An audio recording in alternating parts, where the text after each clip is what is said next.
Okay. Go ahead. Okay, I'll just share my PowerPoint screen. Oops, where's it gone?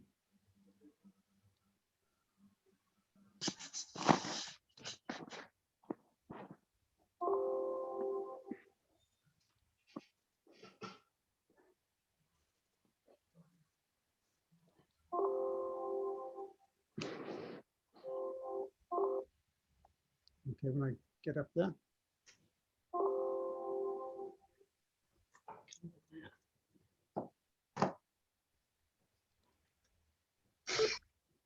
Like, somehow I got to get out of this.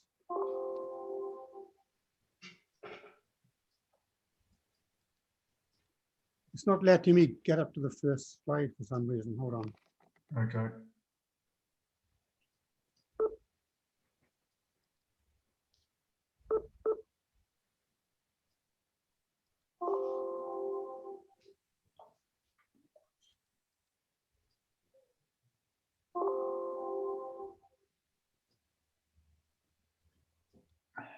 Hold on. Robert, you probably have a pop-up box hidden somewhere. So if you go between the windows, you probably find it and can close it. Okay, let me get out to everything else.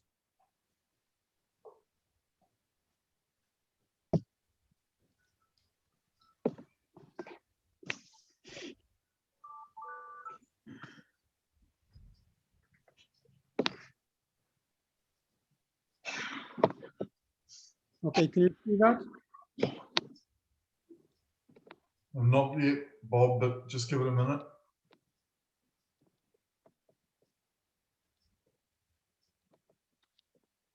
No, not yet. There it goes. Yep. Very good. Okay. Okay, going back to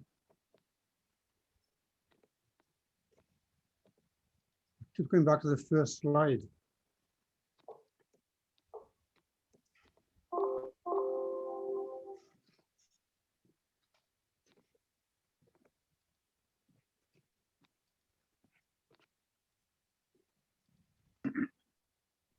I don't know what's happening. It's going back to the first slide all the time. Try this. Okay. Hopefully this will work now. Sorry for the delay. Okay. Roger's probably introduced me. I'm Bob Owen. I used to own Bob's Beekeeping Supplies in Eltham until about 3 years ago. But what I found was running a beekeeping business is pretty much a full-time occupation. It took up every minute of my day. So a lot of hobbies went by the side. And in the end, I thought, I'm getting on a bit in age now, so it's time to look at other activities. So one of the things I saw an advert for once was teaching beekeeping in developing countries. And so I wrote to them in America, the aid agency in America. I was fortunate enough to be accepted as a beekeeping trainer in Nigeria. Okay. The agency I worked for is called USAID, United States Agency for International Development. They're owned by the American government. It's a bit like AusAid is owned by Australian government. And what they aim to do is to send agricultural volunteers to developing countries. The commitment for each assignment, and I've been on a few assignments now, as I'll explain to you, is to spend 2 to 3 weeks in different countries around the world. They're all developing countries. All expenses are paid by the US government. I mean, all expenses. So I was never out of pocket in this, but you did need to be a US resident or a green card holder. And I was fortunate in that I had a US green card allowing me to live in the US permanently. So I was eligible to work for USAID. But to explain now what volunteer means for the USAID, when I went to Nepal, they gave me $60 a day for food. Now, included in other benefits they gave me was a free hotel and free breakfast. So I had $60 only for lunch and dinner. One of the people with me was a Nepalese local person who acted as a guide, and he only spent about $2 a day on food. So $60 a day was an absolute fortune in Nepalese terms. So when I say I was a volunteer, technically I didn't get paid, but I certainly wasn't struggling to get by either. So the countries I worked in, USAID works in most developing countries in the world, but all across this region. First of all, I went to Nigeria. I've been to Nigeria twice now. The first time was in 2017. I spent 3 weeks there.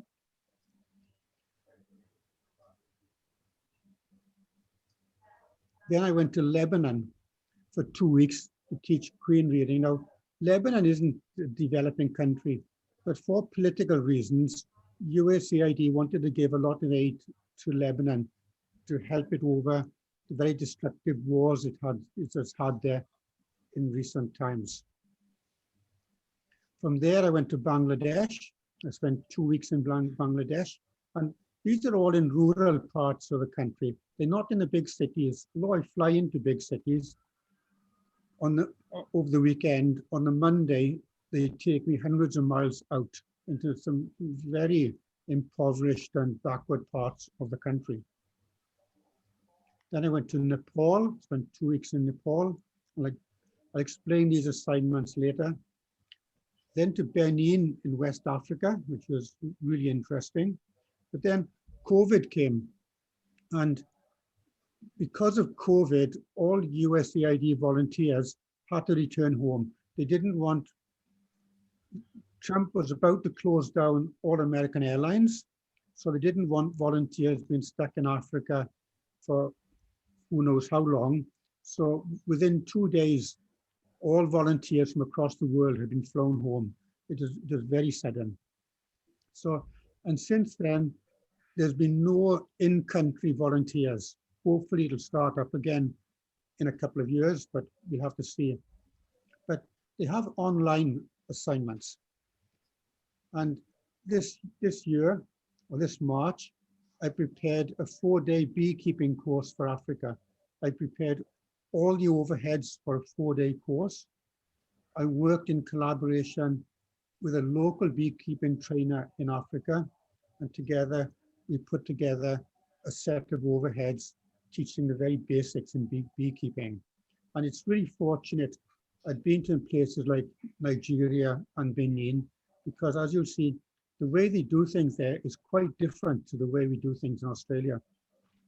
We get the view in Australia that our beekeeping methods are the best in the world.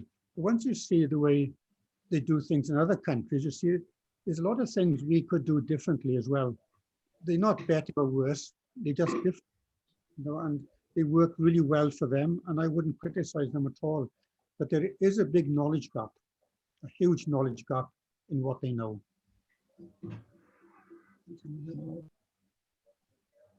Okay. So what do USAID volunteers teach in general? They give agricultural assistance to farmers, to local food cooperatives, to commercial and government organizations, but they're looking for very specific skills. If you just want to go out there and help a farmer, they wouldn't consider you. They put an assignment up on the web page, say they want someone specifically who's good at, say, drip irrigating tomatoes in a greenhouse. If you can't demonstrate that you know exactly how to drip irrigate tomatoes in the greenhouse, they wouldn't consider you. So they want very specific skills when this assignment is posted on the internet. And the skill set is requested by the host country. Somebody in Nigeria or Benin or Lebanon or somewhere has asked for assistance in these areas. It's not always directly agricultural. They could ask for training maintaining agricultural equipment, or they could ask for someone who knows how to manufacture quite heavy agricultural equipment as well. But it's in the agricultural field generally. They're almost always in very remote areas, which puts restrictions on where volunteers like me can stay.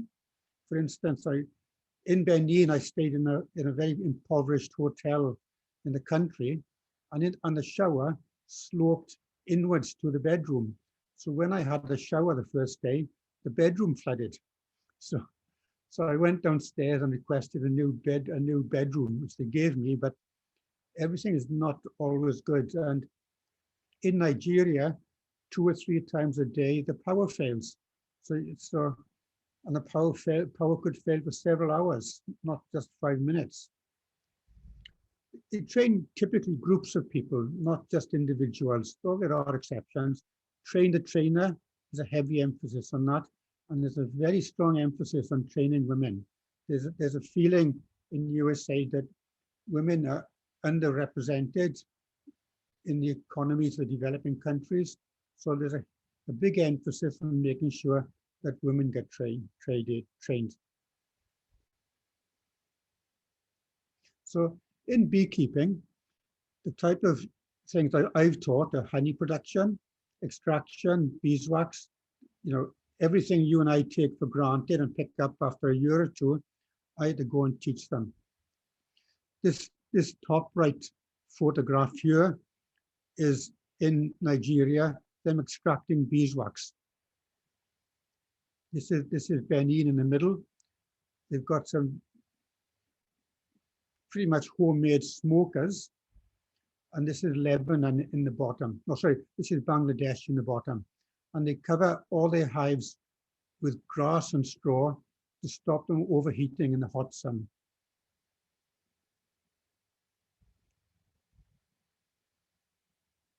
So the type of beekeepers we teach are new and experienced beekeepers I've taught. I've taught farming cooperatives, commercial beekeepers, academics turn up on times. And surprisingly, a lot of priests turn up. In Africa, there seems to be a big tradition of beekeeping amongst priests. But as I said, there's a big emphasis on supporting training women. But there are challenges. Before I go, USAID gave me a statement of work of what I'm required to do there and what the situation is. But invariably, when I go there, the situation is very different. What they've told me is very different from what I'm faced with the minute I arrive. So you have to be very agile here. For instance, in Benin, I was given the assistance of an English to French translator because Benin is an old French colony. So they gave me a French translator who was very good. The problem is none of the local people could speak French. They all spoke the local language. But one commercial beekeeper here, the man in blue, could also speak some French and the local language. So I spoke to the local translator, the lady here. She translated the French.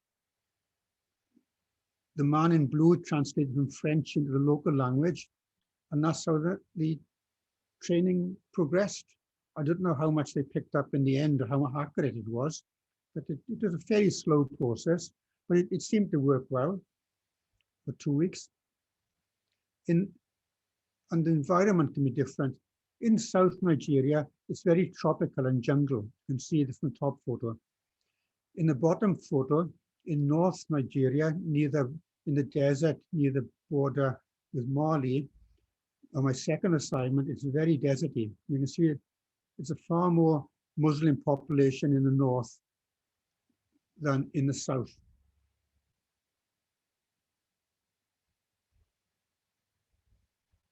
When I went to Nigeria, I taught queen rearing, beekeeping, and honey production. Now, things you and I take for granted, they had no idea about that. For instance, if you wanted to get a second colony of bees in your hive, you just split the hive. Okay, it's a straightforward, well understood process. When I went to Nigeria, and they'd no idea you could split hives to get a second colony. If they wanted a second hive, they'd build a second hive, put it out in a field, and leave it there on average for 2 years until a swarm entered it. So it's a 2-year process to get a second hive. So when I explained to them about hive splitting, they were quite surprised and very enthusiastic about trying it to increase the numbers of bees. Another thing they weren't aware of, they grew a lot of oranges and other plants in southern Nigeria. So I said, well, if you put honeybee colonies in with the oranges during pollination time, not only will the bees gather more honey and more pollen, but also it'll increase the yield in the orange crop. And again, they had no idea about this. One of the big problems in Nigeria is there's no trust in local honey. I found I didn't like the taste of it. I brought some home through quarantine, and it was really black. Quarantine spent a lot of time looking at it at the airport, not because they didn't trust the honey, but they couldn't see into the jar if I had anything like opium hidden in there.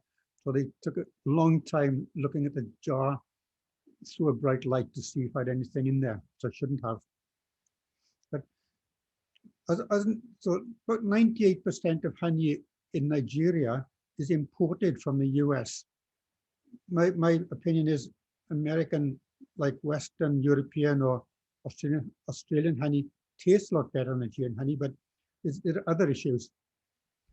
Shortly before I went to Nigeria, a very uneducated man who was paid to walk around with wandering cattle, just making sure they aren't stolen and don't come into harm's way. That's all he does all day.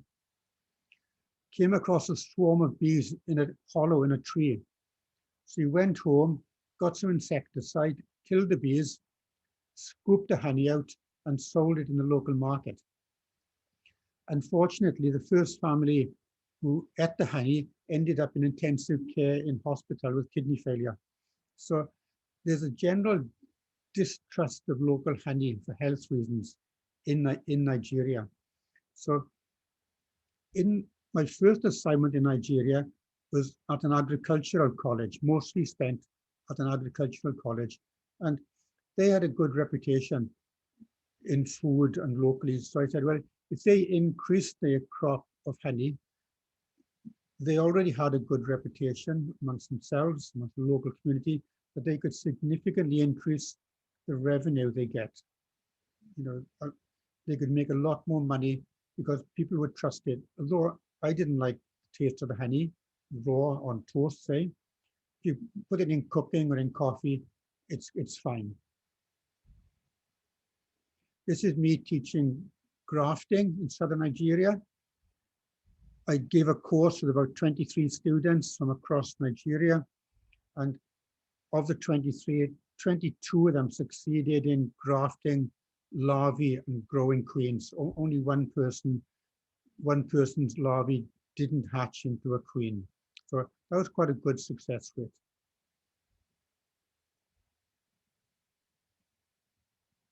Now, in Africa, Africa is the home of the American killer bees. And bees in Africa are really, really, really aggressive. Here in our colonies in Australia, when a bee stings you, they usually, the bee dies, falls away, and it's unlikely that other bees, usually other bees don't attack you in mass. 1 or 2 might, but you can typically walk away from a colony and 5 meters away, 10 meters away, you're quite safe. In Nigeria, that's not correct. If you open a colony in Nigeria, all the bees will come out and attack you, thousands of them. And if there's any colonies nearby, say 10, 15 meters away, they'll pick up the alarm pheromone, and they too will swarm out and attack you by the thousands. So in Nigeria, if you're not protected, you're in serious problem. And this colony on the left. We opened it at lunchtime the first day I arrived, and behind us is a farm. We opened the colony at lunchtime. They weren't too agitated. We put the lid on and walked away. We found out later that the bees had all left the colony and attacked all the farm workers 50 to 100 meters behind, and they had to go home and run home for the day because so many bees were attacking them. So we could only open bee colonies from then on in the evening when the agricultural workers had gone away. The lady at the top right, she had a small farm. She kept a colony in her property, not quite distant from her house, but in thick vegetation. So there was no line of sight from her house to the colony. But she dressed appropriately. She went near the colony like that. There was lots of aggressive bees in there, but because she wasn't disturbing them, they were okay. But if she took the lid off, she'd have to be well prepared and smoke them. I mentioned before the bottom right picture. This is Sister Henrietta, a Catholic nun.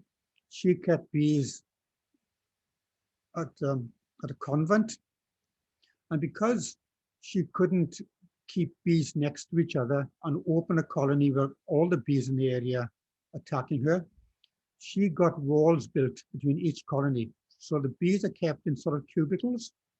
So she could take the lid off this hive here and inspect the colony. They would get a bit aggressive, but the colonies on the left and right wouldn't realize what she was doing and leave her alone. So she got around that this way. Sister Henrietta had probably about 50 colonies in her convent. She was a very keen beekeeper.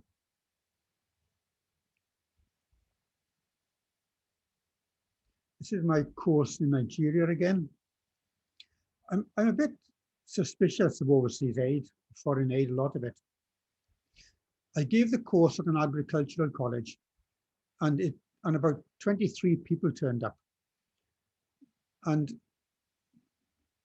they came from all across Nigeria, and it was quite obvious the government was paying them to attend. They were all keen beekeepers, but the government paid $150 each for these people to attend, which is a fortune in Nigeria. And what happened was the owner of the agricultural college was a government senator, was also the minister for education. So he arranged the government to pay for all these people to turn up at this beekeeping course. They paid his college $150 to attend, and they spent a week there learning beekeeping and keeping bees in general. They were good beekeepers, though. They weren't people who just rounded up off the street. But the absolute rule was that when a volunteer goes to one of these assignments, it's absolutely against the rule that the host can make money from you. So him making money at $150 a shot from me, the person from me, was against the rules. So it was kept very quiet.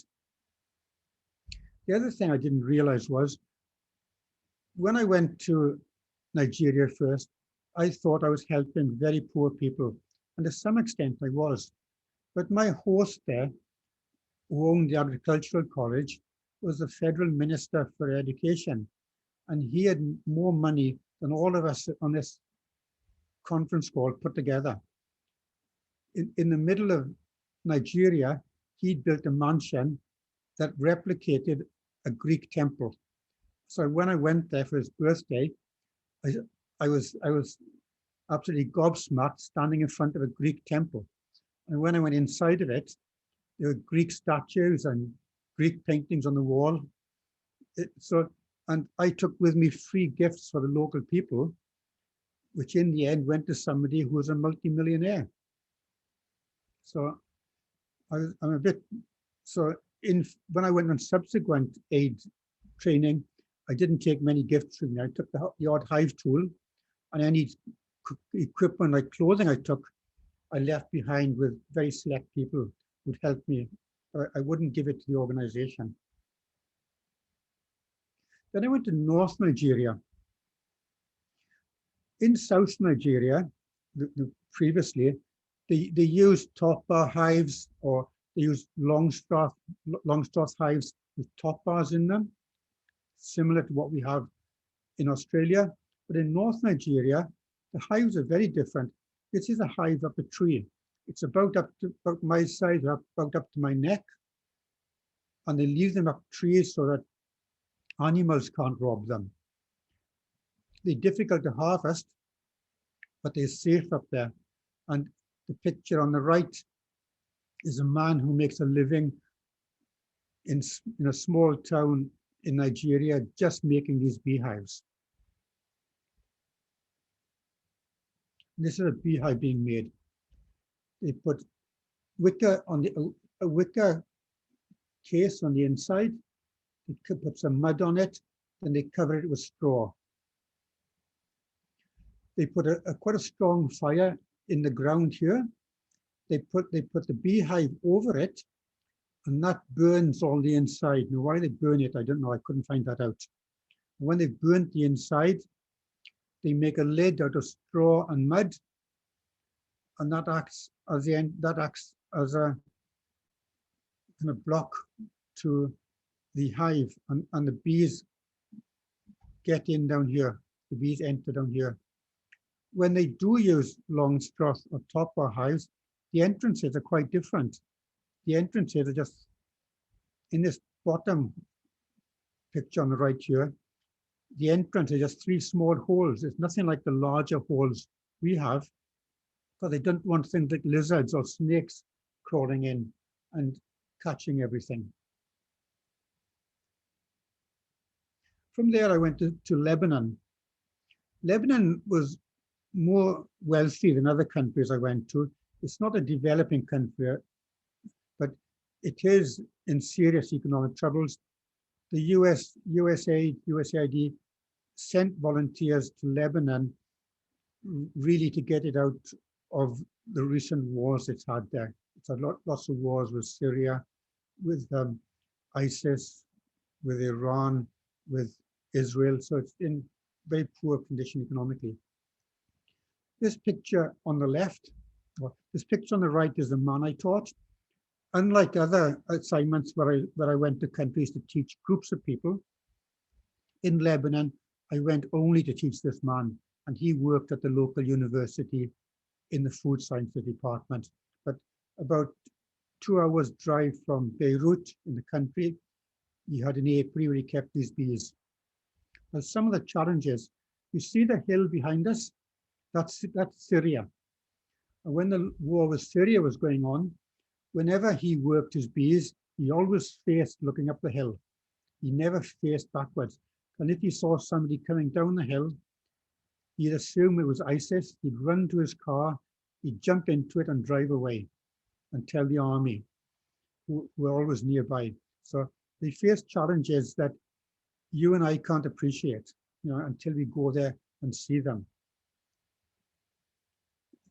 Now, USAID make mistakes in sending volunteers. It takes time to organize people like me to go. It takes time to write the statement of work. It takes time to ship people.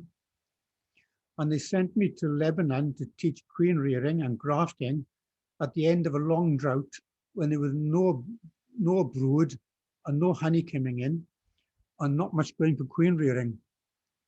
We managed to find some larvae. We grafted them, and you got the technique of grafting. But because there was no honey coming in, we couldn't prepare starter hives. We never actually reared any queens.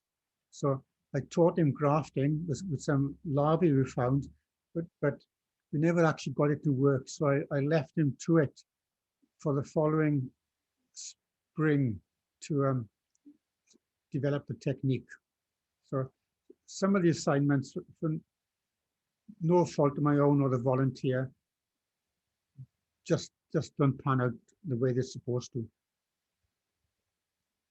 Also in Lebanon, that was the first week. The second week, they took me around the country area around Beirut to visit beekeepers. This is in the hills around Beirut. This gentleman is a trained veterinary science. veterinary medicine doctor. And this is the apiary down here, the top to left. This is the university I went to, and USAID paid for all this honey extraction equipment, paid for all this wax sheet making equipment. So it's not just volunteers.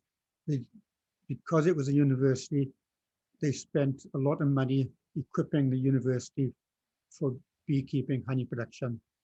When I was there was another USAID volunteer teaching the veterinary science students at the university artificial insemination of cows. So it's quite a diverse range of people they get there. Another thing I did in Lebanon, I went down south and I gave a talk to about 50 beekeepers, all in Arabic. I had an Arabic translator and I spoke in English, and all the courses I gave for Bob's beekeeping up in Eltham came in really useful, because whenever I landed in these countries, no matter what the statement of work said, it was completely different to what I found. And I had a lot of training material that I could quickly develop, but it did mean long nights on the internet when it was available in the hotels preparing for next day's courses. In Lebanon, quite to my surprise, the bees, Apis mellifera syriaca, are also really, really aggressive. And when I showed them my beekeeping jacket, one I brought with me, they all burst out laughing and said, "You can't wear that here." If you look at this man's beekeeping jacket, it's padded like a quilt. To stop the bees attacking him, their beekeeping jackets are quite heavily padded with a quilt-like material. And when he's finished inspecting the colonies, he can't walk back to his hut, which is over here on the left. He's got to walk through very thick vegetation, these bushes here. You walk through several trees to brush all the bees off him. Otherwise, they just follow him and keep stinging him when he takes his jacket off. And he was very pleased with the strength of these colonies. You and I would think they were half dead. A third of these frames had bees on them. And for him, that's a good crop of bees. You and I would think anything less than a full hive of bees would be weak, but he was happy with a box with 1/3 full. So it's not too good for collecting honey, but they do make a lot of money out of honey. Then I went to Bangladesh. Bangladesh is, for a developing country, is quite well off. And I went to a small commercial family-run business, and this was their extracting equipment. A vacuum extracting equipment to get water out of honey. The problem with a lot of these developing countries in Bangladesh, India, Africa, honey is about 23% water, so it'll quickly ferment. So an important consideration from them is to extract water from honey before they can sell it. So here, quite expensive vacuum heating equipment to extract water to get it down to the requisite 18% water content, so it wouldn't ferment. What I did in Bangladesh was, he wanted to export honey to India and places. So I went through food safety certification with him. I got the tick list for European food safety certification. I went through it line by line with him, what he had to demonstrate to the certifying authority, and we worked through where he was good and where he was weak, and hopefully he can work on those items and get food certification in the future.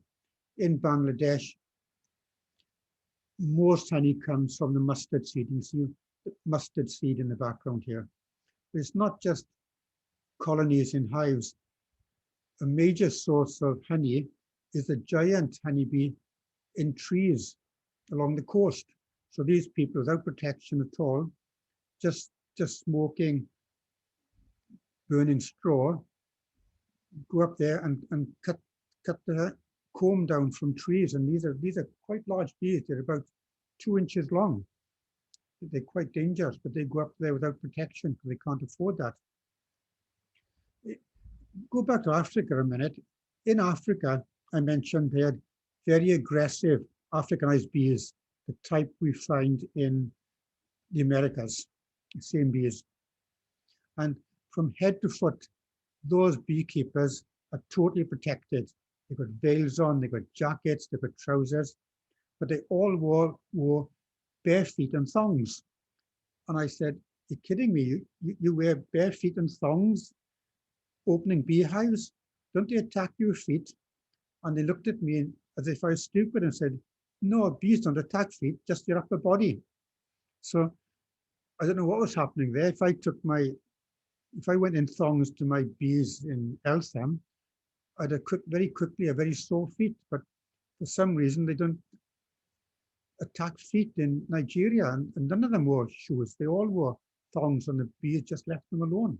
It was quite surprising. So this was the first week in Bangladesh. Back to that. The second week, I worked with an aid agency, and I taught queen rearing to an aid agency that taught general beekeeping in rural Bangladesh. Now, in general, all the countries I went to were good, and the food was really good. I really liked local food. Bangladesh was the exception. The accommodation was okay. When I arrived the first day, they gave me roast chicken, steamed cabbage, and rice for lunch. So fair enough. Then I went back for dinner, and they gave me roast chicken, steamed cabbage, and rice with pepper in it. Okay. I got up for breakfast. They gave me roast chicken, steamed cabbage, and rice. So for 3 meals a day for the first week, and I stayed at the university, but I worked elsewhere. They gave me steamed cabbage, chicken, and rice, and I was sick of it. So the second week, when I went up north, for like 200 miles away to stay in another hotel, at a hotel, I was looking forward to the change in diet. And the first thing it served me was roast chicken, steamed cabbage, and rice. And it seemed that's all they serve there. It's the one place I disliked the food. And I was really glad to get back to the capital, Dhaka, and get some decent food. But otherwise, it was fine. But the food there was atrocious. Then I went to Nepal. Nepal was interesting. I spent 2 weeks with this family. There's the owner. That's his son. I'm not sure if these are relatives or workers. They all worked in this factory. He's quite a big beekeeper. They all worked in this factory. They could be relatives or they could be local people. Now, and this is a stall I went to visit at a local market where they sold different types of honey. Now, this was unfortunate. He was quite a big, long-time beekeeper, so he is very competent in beekeeping. He knew what he's talking about. He wasn't much I could teach him. Smaller beekeepers who I never went to, they weren't very competent, but this gentleman was very competent. Now, the unfortunate thing was, when I arrived, he had a son who was in university in Dallas in Texas, and he had a Nepalese girlfriend there. And he'd written to his mother saying he'd finished with his Nepalese girlfriend in Dallas in Texas. He was fed up with American women, or Americanized Nepalese women. He wanted his mother to find him a Nepalese wife in Nepal. So a few days before I came to Nepal to teach this family beekeeping, he'd arrived. So the whole family was focused on taking their younger son around prospective brides in southern Nepal. And I wasn't very welcome. I mean, I wasn't unwelcome, very friendly, but they certainly didn't have much time for me because they were going here and there, introducing the son to prospective brides to see if they could find a match for him. So I spent a lot of time in southern Nepal, actually taking days off and sightseeing, which I enjoyed, but it was a nice family. The other thing was food safety. In the food extraction plant, his other business was selling washing machine powder or clothes washing powder. So in the same building he had his extracting plant, he had a mountain of washing up powder. and they used to put it in bags by hand, and it went everywhere, including into the honey. So food safety was a bit of an issue there. But for Nepalese style, he's quite successful. This is his equipment. You can see it's homemade, it's quite antiquated. Unlike Bangladesh, where they had good equipment, this was quite archaic. They heated the honey, so it could be put through a very fine filter and then filtered it and put into larger bottles. At the top left here, they're making very small bottles of honey, quite very small bottles, and they sell them for a lot of money as religious offerings to give to temples, to put at Buddhist temples. So he actually made a lot of money, not only selling honey to eat, but also as small bottles for religious offerings to leave at Buddhist temples. And you can see me inspecting a colony down the bottom. That's his factory in the back. He wasn't very well off, but by local standards, he was very successful. But it was interesting there. As I said, the whole family were focused on finding a bride for his wife to go back to America with. So they didn't have much time for me. Then I went to Benin in West Africa. West Africa, the official native language is French, but outside the cities, people speak local language. In West Africa, again, I went into the country about 2 hours away. I went to a cashew farming cooperative.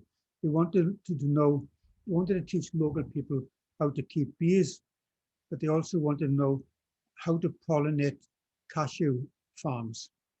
This is my course. This is my course being run here by translator, the local people.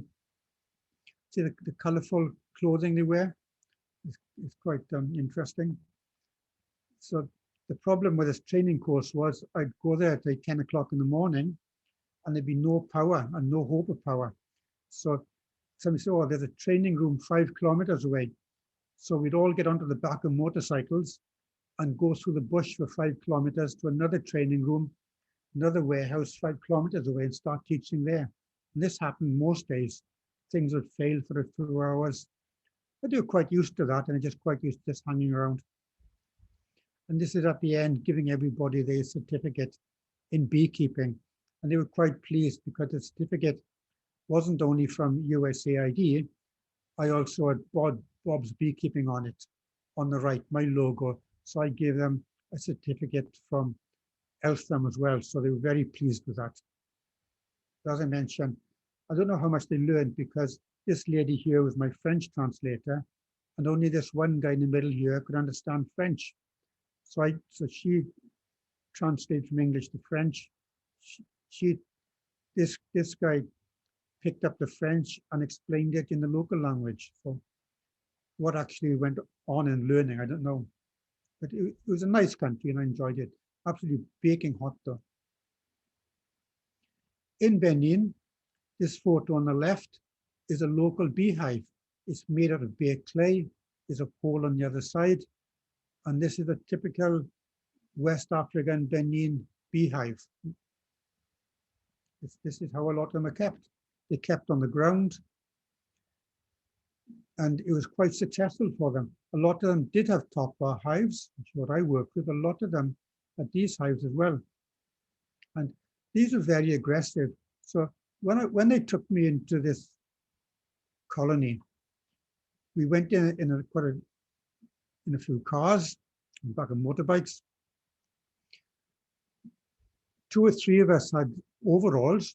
We walked into the bush through quite thick bush. We opened one of the colonies and all the bees came out in force to attack us.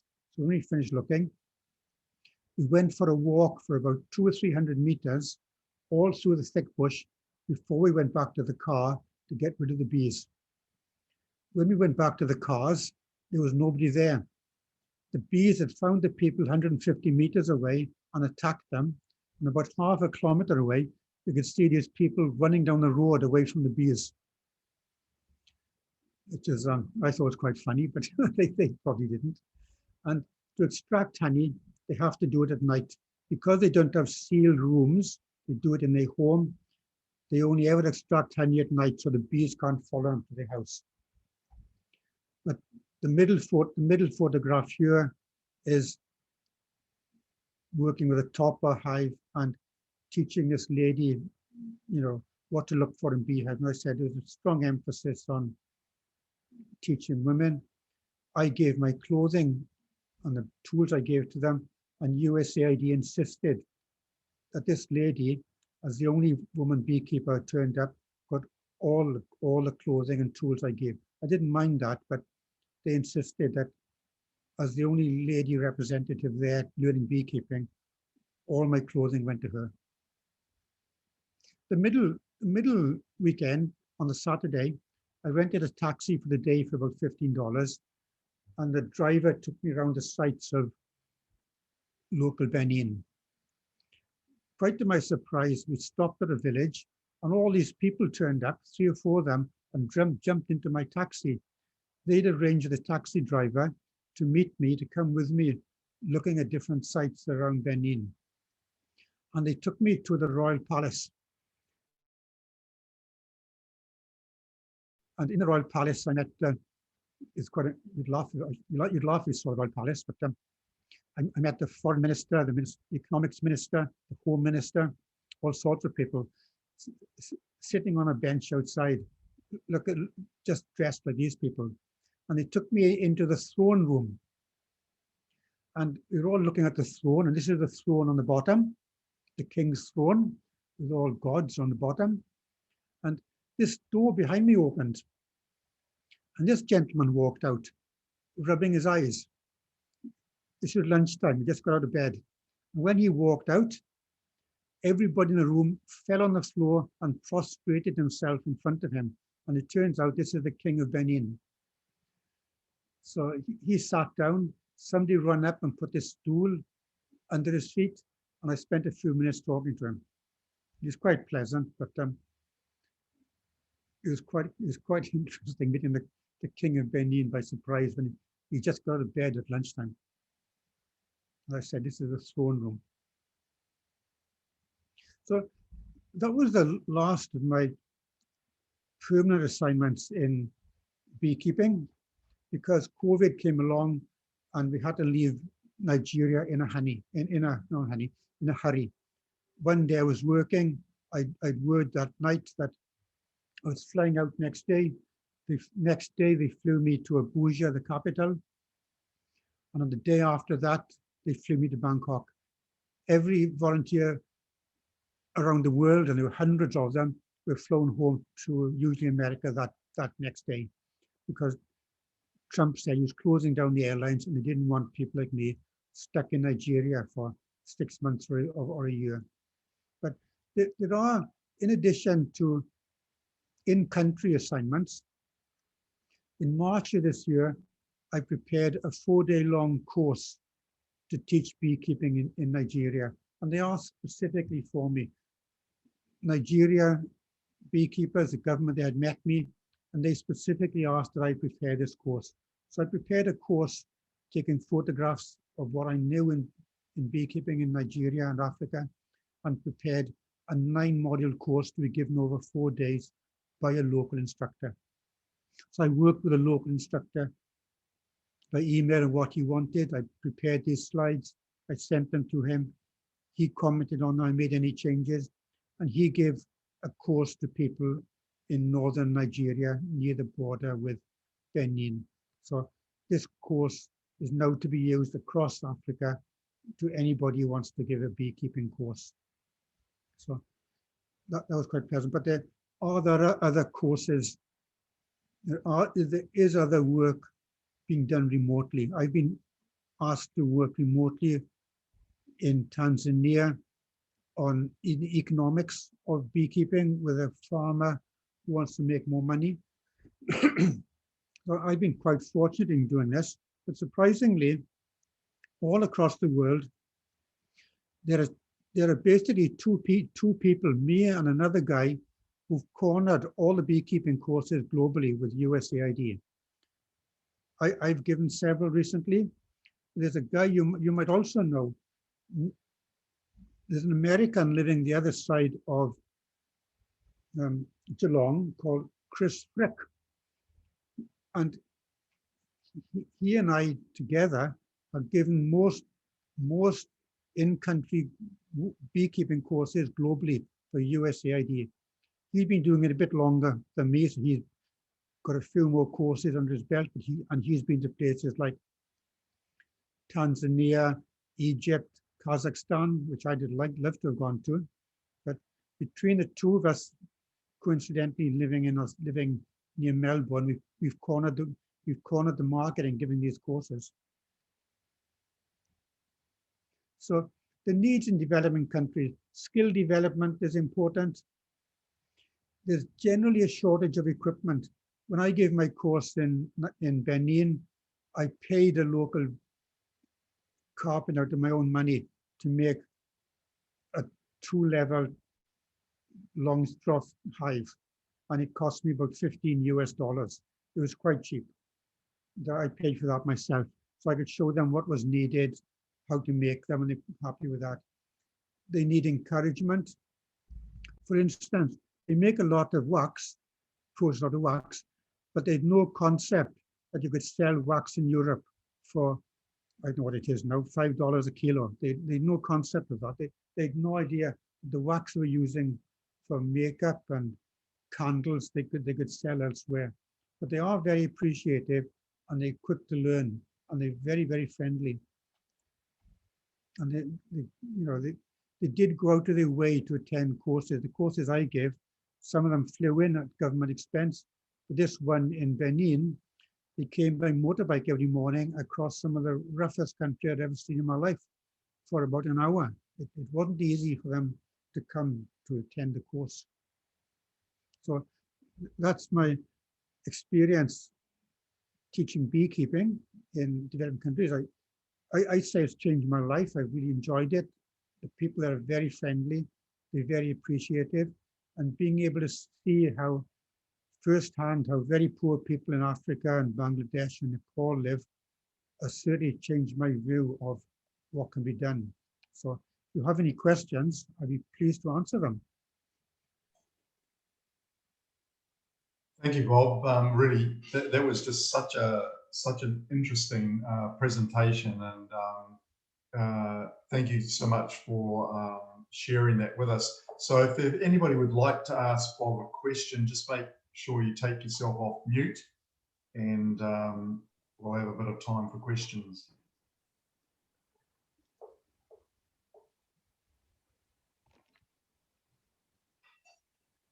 I can add, what are you thinking of a question?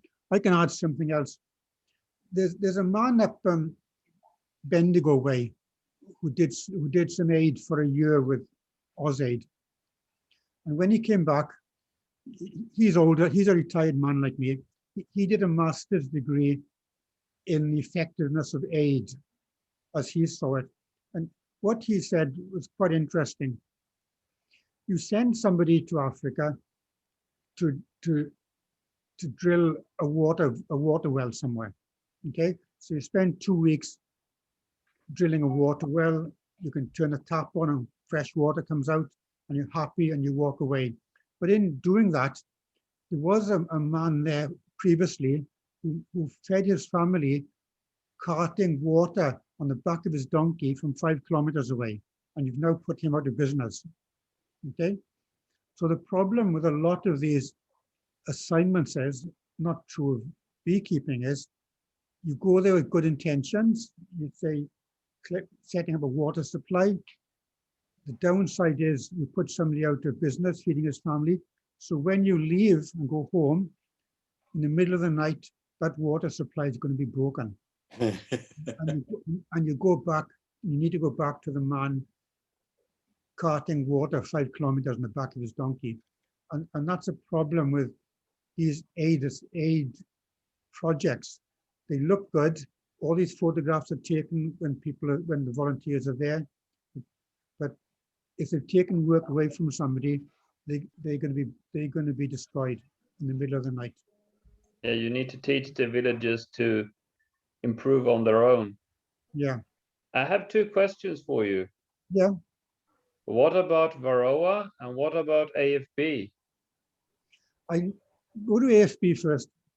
I never saw AFB there. They're aware of AFB. I never saw it. One of the advantages of Africanized bees is that they're very aggressive, and an upside of being aggressive is they're really good at cleaning things out of their hive. So they're far more hygienic than the Apis mellifera we deal with. So I didn't see any AFB there. They've And I got, guess there's less movement of hives as well. So there's very little movement hives, yeah. Yeah, and I never saw Varroa. They have Varroa there in small numbers, but the bees generally keep Varroa in check. But as you said, there's very little movement of hive, so it's not spread by beekeepers like we do. But it's generally, the big problem they have, say in southern Nigeria, is lizards. They can't put beehives like these directly under trees, but a lizard will drop down on it and stand outside, eating all the bees as they return. So they've got to keep them from under trees. And the other problem for the beekeepers is they've got some very lethal snakes there, and the snakes just love living in beehives. So be very careful when you take a lid off a beehive that there's not a snake waiting for you. You know? Question. Carry on. I was just wondering what the locals do with their honey themselves. How do they eat it? If they they make toast and put honey on it, what do they do? That's a good question. I honestly don't know. I think they put it in food they make for cooking. I think that's the main point of it. That's the main point. Put it in coffee. Coffee is quite popular there. So they put it in food for cooking. I never saw it on toast, but once you go into the big cities, it's largely American honey. But I mean, think about Vegemite or Vegemite. There's not many outside Australia that likes that stuff. So you can acquire a taste. Yeah. And when I sell honey to my markets, I have some people that love capeweed or carpetweed, and other people that hate it. Yeah. So you always find someone somewhere. I bought a bottle of their honey home. It was jet black from mango trees and other things, and I gave it to customers to taste. Half of them liked it, half of them didn't like it. You know, it's kind of 50-50 whether they liked it or not. You know, but talking about snakes though, in Thailand, snakes isn't only a problem in Africa. I went bike riding in the country about 100 kilometers from Bangkok about 6 months ago. I was going through the bush on my mountain bike, and a cobra came straight in front of me about 3 meters away. I had no time to stop, and I ran straight over him, like going over a horse pipe, bump, bump. He reared up to strike me, but I was gone. So, you know, I picked my feet up to the handlebars and just went. So snakes aren't only a problem in Africa.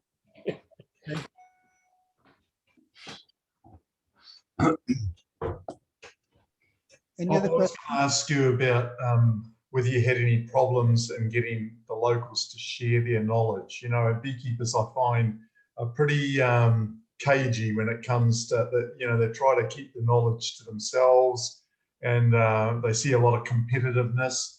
So when you go in there and try to teach one or two people to pass the knowledge on to other people so that, you know, other people can also be successful beekeepers, how difficult was that? I didn't find that a problem.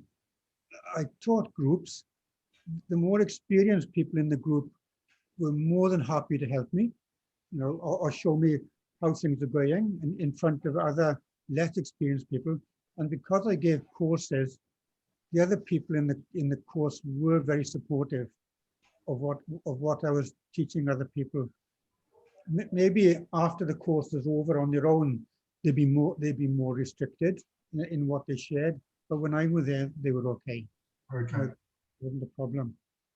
And the other question I had is, in each of the countries, does the government, are they starting to regulate the industry, you know, in terms of not just food safety, but, you know, disease control and management of hives and things like that? It depends on the country. Bangladesh was quite well regulated. Bangladesh had a lot of strong food safety laws. Nepal wasn't too bad. I'd say in Nigeria, if you buy food in the local industry, it's just whatever comes off the trees. It's not regulated at all. The issue comes when they want to export it to Europe or America. Then it has to go through certification. And that was their downfall. They didn't have certification. There's some very competent beekeepers there, but whether they get certification is another issue altogether. Like the Nepalese guy who processed washing up powder in the same room he processed honey. How is he going to get certification without building another factory somewhere? You know, even though he's a good beekeeper. So I'd say it's not well regulated. No, they can do whatever they want. Thank you. Did you encounter much resistance to new ideas as you were teaching? No, I didn't get any resistance to that. I think the challenge is new ideas often cost money, you know, like a long straught hive, getting a frame with 4 sides in it costs more money than they've got, you know, so even though they liked the idea, they couldn't implement them. Like our type of extractor was beyond them, you know. You know, they really had to put it into cloth bags and squeeze the honey out. So they were open to new ideas, but if it was free or cheap, they could do it. But I was talking about disease like AFB or EFB earlier. As one lady she was a Greek trained doctor. She was a Greek lady. She was quite into beekeeping. She said, forget diseases. They can't even afford medicines for themselves. Yeah. They're not going to, you know, they're not going to spend money on a beehive. They let it die and get another one. You know, she's an interesting lady. She run a very big clinic in one of the small towns in Nigeria, and her husband, who was Nigerian, and they met in medical school in Athens, had a big factory for beekeeping, and they had a man there work full time, but over the years he'd gone blind, so he couldn't do anything. But she kept paying him to stay there, even though he was blind and couldn't do anything. She kept him on as her only employer and give him money every week. You know, I mean, it was interesting. you know, he kind of showed us around, but he kind of felt his way around and said, on the right here's a room where we do this, on the room here, the room where we do this, but he had no idea what was in there, you know, and very, very nice and generous of him. Okay. I've got a question, Bob. Is there anything that you can tell us about your PhD work or anything that you've been working on in Thailand, or say to do with Varroa or anything? Or yeah, well, some of you might know, I recently completed a PhD in veterinary science at Melbourne University. I finished it while I'm in Bangkok, and it was on diseases of the honeybee, Varroa in specifically, the effect of Varroa on beekeepers in Australia and the different parts of it. My estimate is that the individual beekeeper in Australia, once Varroa becomes widespread, each hive will cost you between about $40 and $60 more to keep. The extra chemicals, the extra time. I'm assuming you guys, time is money, you know, you do it for love and hobby, whatever. But I assume that you went in at the basic agricultural rate of about $25 an hour. if you're, you know, if you're an owner, you want more than that, but assuming you times $25 an hour, that each hive would cost you about $60 to $70 a year to treat for varroa. That's your time, okay, in managing it. So that was part of it. Mm. The next thing, there's 3 things I looked at. That's the first bit, the small bit. The next thing was, you can buy varroa-resistant bees in America and Europe, the so-called Russian strain in America, or the varroa-sensitive hygienic bees in America as well.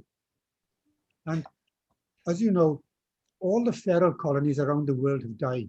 You know, varroa has killed all feral colonies, so there's only managed colonies left. So what I looked at was,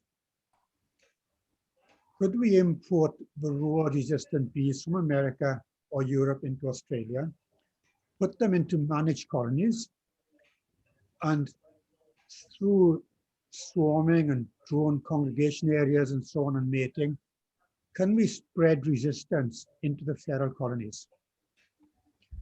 And the answer was no, we couldn't. It was impractical. That even 15 years, like if all the colonies in Australia, I only look at Eastern Australia, if we put resistant bees in 30% of all the colonies in Eastern Australia, after 15 years, there'd be minuscule effect on the feral population. If the feral population doesn't already have resistance, there's not much you can do about it. They're going to die of their own accord, which is a disappointing result. Now, I say that, but for a very small community, if say around say East Gippsland, where there's a lot of apple tree orchards, okay? If all the beekeepers in East Gippsland, and in East Gippsland, they rely more on hobby beekeepers and feral bees, if around East Gippsland, they saturated the area with resistant bees, then that would work. But just putting 30% of bees in managed colonies doesn't work. And a study recently came out from Brazil, or a big collective study, that if less than about 30% of the population doesn't have resistance to varroa, the population is going to die. The population needs about more than 30% resistance already, and we don't have that in Australia. We've got 5 or 6% resistance.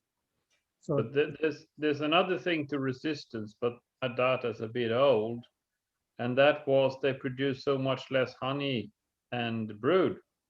So I saw a report in Sweden, and that's probably 5 years ago, and they basically said we can't afford resistant bees because we won't get any honey out of the hives.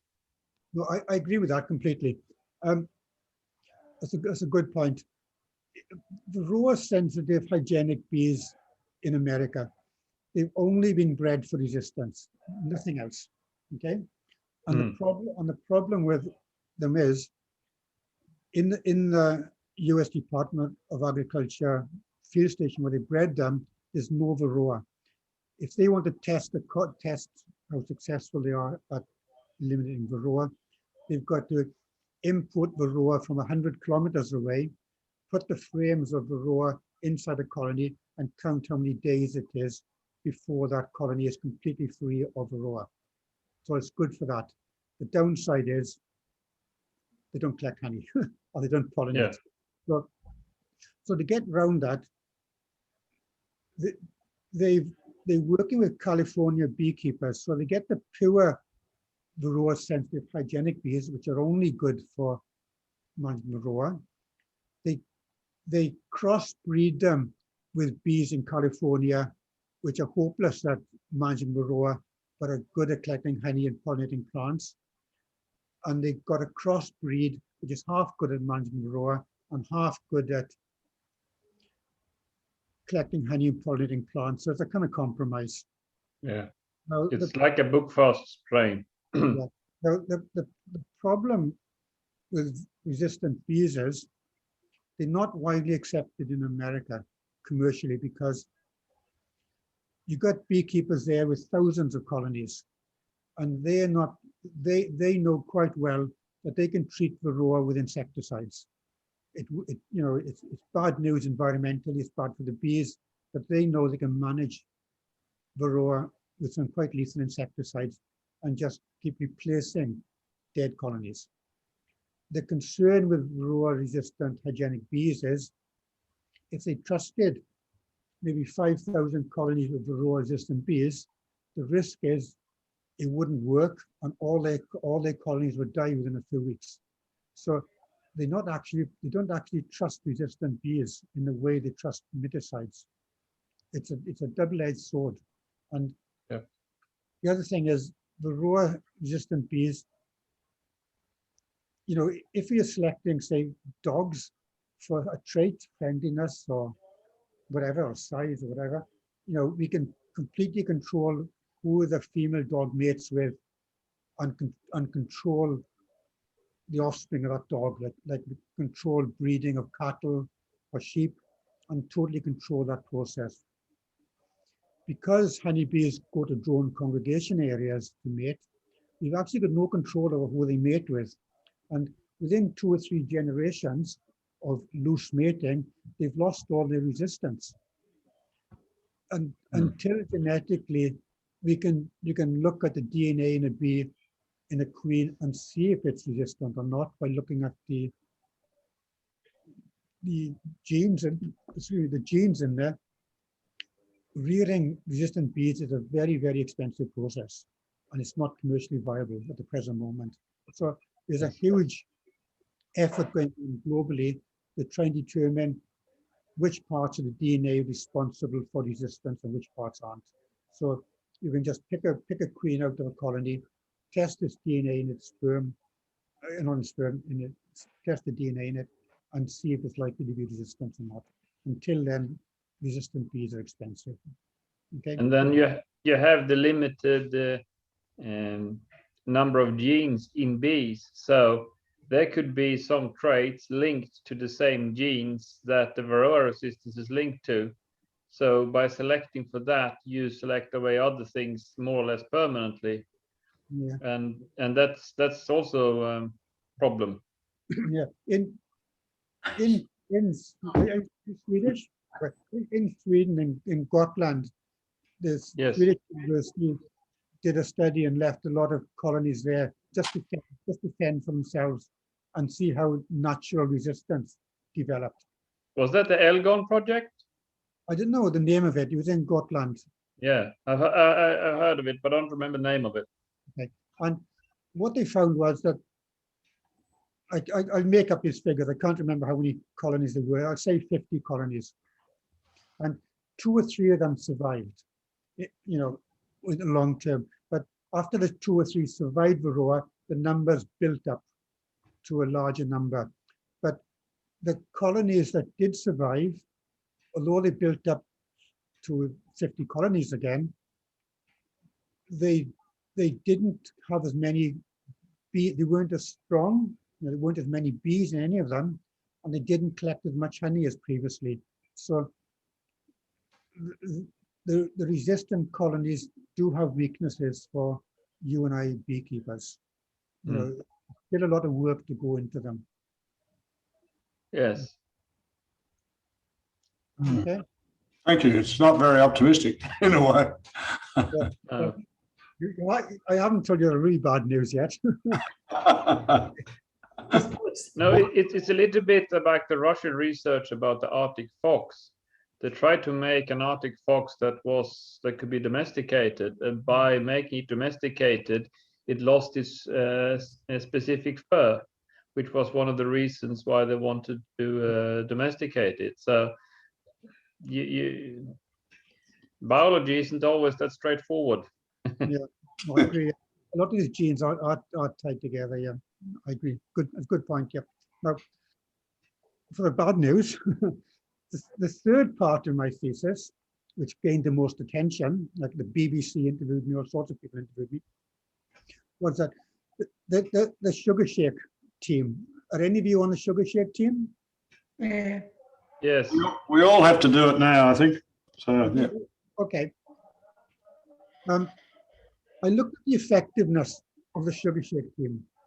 And the data I used is 2019.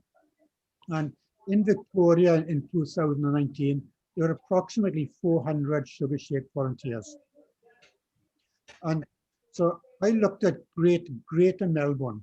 And Greater Melbourne, I assumed, had about 200 sugar shake people in it, is an assumption on my part. And looking at Department of Agriculture figures, in Greater Melbourne, there are about 10,000 managed colonies, okay? And from some work the University of Sydney have done, we estimated that in Greater Melbourne, there are about 20,000 feral colonies. So in Greater Melbourne, there's a 10,000 managed colonies, 20,000 feral colonies, giving 30,000 colonies. We assume there's about 200 sugar shake people. So 3 times a year in 2019, approximately 200 colonies were tested by the sugar shake team. Now, the model assumed that out of Port of Melbourne, a varroa infested colony escaped into within 5 kilometers of the port and was undetected, remained feral. And varroa mites spread from that colony into the remaining 30,000 colonies. And the sugar shake team were testing about 200 of them, but I did look much larger numbers up to like 1,000 colonies. There wasn't much difference in the result. So 3 times a year, 200 of these 10,000 colonies were tested for varroa. None of the 20,000 feral colonies were tested, and our results showed that within the first 9 months of varroa breaking quarantine, there was an almost 0% chance of detecting varroa in Greater Melbourne. It was only about 5 or 6% at the end of 9 months. And at the end of 5 or 6 months, varroa from the initial incoming infested swarm would have spread all over the place. So the chances of detecting varroa before widely spread in the was less than 10%. So our conclusion was that sugar shaking wasn't. That's the bad news. So we shared this with Department of Agriculture. We had a long talk with them. And I mean, I know you guys, I don't want to dishearten you. I know you guys are very keen. I did sugar shaking as well. And other things need to happen. Yeah, but they did make it mandatory for every beekeeper in Victoria to do a sugar shake. So there is now a chance that several thousand, if we're looking happily at it, gets tested. Yeah. But yeah, I completely agree with you in the sense that if not sugar shake, it picks it up very quickly before hive starts getting moved around. Yeah. And if it gets into the commercial beekeepers, we are as easy to get rid of that varroa as we are to get rid of mice. Yeah.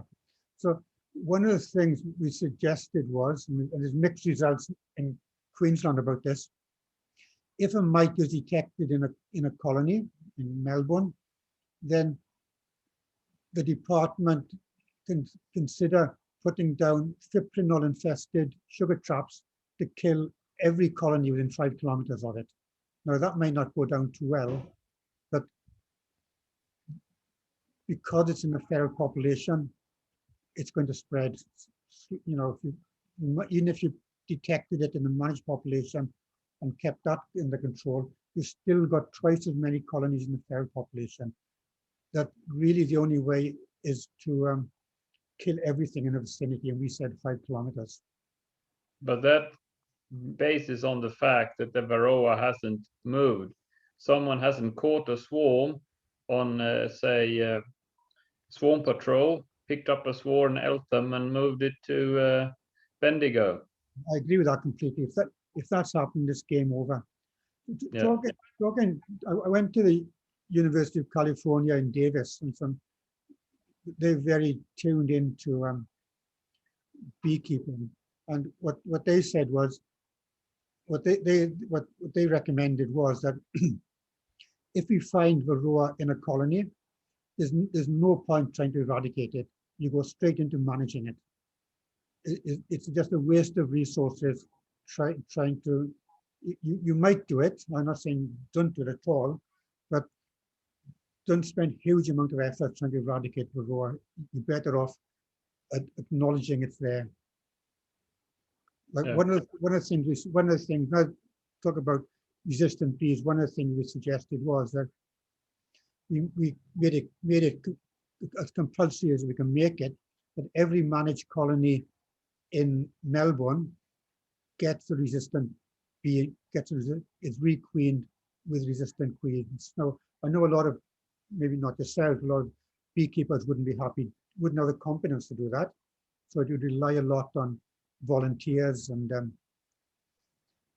the government buying Varroa resistant bees, but it wouldn't, in the short term, it wouldn't stop Varroa, but if we could get them not going through managed colonies, we could slow it down. And But you have then two positive side effects of Varroa. Hmm.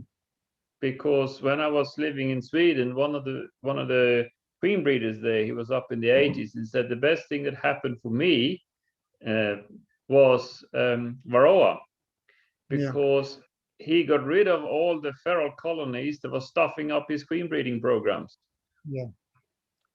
And AFB was basically a distant memory in many areas, because Varroa killed off everything. I don't know if Varroa killed the AFB. My feeling is that the miticide you put in colonies to kill Varroa also kills small hive beetle and also kills a lot of things. So I know in the US Department of Agriculture, Baton Rouge laboratories, they said they haven't seen AFB in 10 years there. Since, so there is a tie-in between Varroa and AFB in some way. Managing Varroa resistant bees seems to affect AFB, and tracheal mite they haven't seen. That's no longer a problem in the States. It's still there.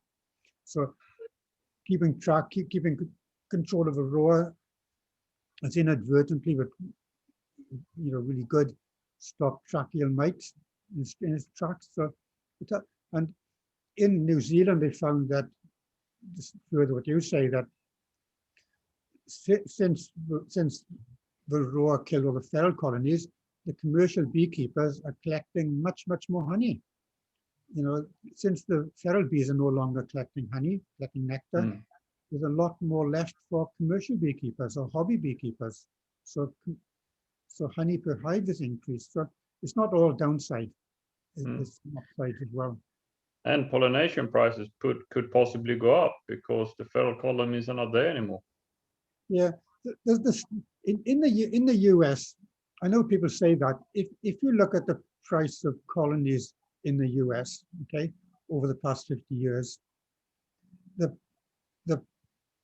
people attribute it to colony collapse disorder of 1996, 97, but that after that, the price of pollination colonies are dramatically increased.